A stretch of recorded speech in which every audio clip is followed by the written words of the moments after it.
అడిగితే ఈ 2-3 రోజుల లోపల ఈ వారంలో ఎట్లాంటి పరిస్థితుల్లో ఎన్నో కొన్ని డబ్బులు ఇస్తాం. 100 కోట్లు అయితే నేను ఇయ్యలేను. ఆయన 100 కోట్లు అడుగుతున్నాను, కాంట్రాక్టర్ కాదు. ఆ 100 కోట్లు ఎక్కడివి? పాత పనులు చేయించిన పాత ప్రభుత్వాన్ని. మా ముఖ్యమంత్రి గారు ఏమంటున్నారు, అరే ఆయన చేసిన పైసలు నేను ఎందుకు ఇస్తాను, ఈ రోడ్ అయ్యి నీకు ఎన్ని కోట్లు అయితే అని ఇచ్చేస్తానంట. లేదు లేదు, నేను అవి ఇస్తే ఇవి చేస్తాను, వెనుక పెడతాను.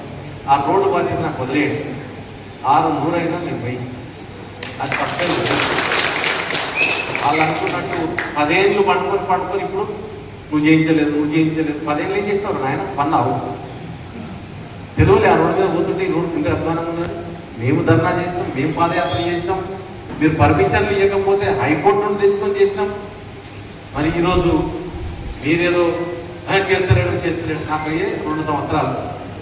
కొత్తగా వచ్చిన ఆడపిల్లకు ఇల్లు, ఇంటి పరిస్థితులు, ఇంట్లో ఎవరు మనుషులకు తెలియాలా వద్దా? కాపురానికి వస్తుంది, అన్నీ తెలుస్తాయా? అసలు పైసలు లేవన్న సంగతి మాకే తెలియదు. తీరా కళలు తెలిస్తే కేసీఆర్ సార్ ఖాళీ చేసి వెళ్ళిపోయాడు. పైసలు లేదు అన్న. ఇప్పుడు ట్యాక్సీలు కట్టాడు ఆయన, ఇవి తీసుకురంటారంటే అప్పుడు ఆయన అడగలేదు, మీరు ఎందుకు అడుగుతున్నారని కోపం కాదా? మనం పోను కరెంటు బిల్లు ఇప్పుడు ఉచితం చేస్తున్నాం.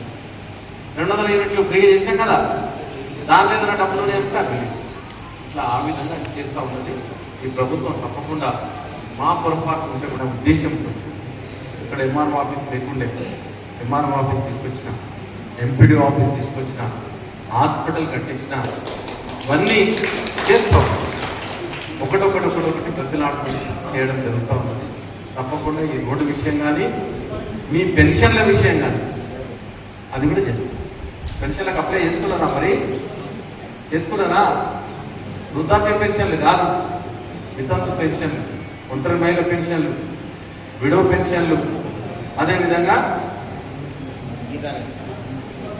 వికలాంగుల పెన్షన్లు, డయాలసిస్ పెన్షన్లు, ఫైలేరియాసిస్ పెన్షన్లు, బీడీ కార్మికుల పెన్షన్లు, ఇవన్నీ కూడా ఇప్పుడు అప్లై చేసుకోండి.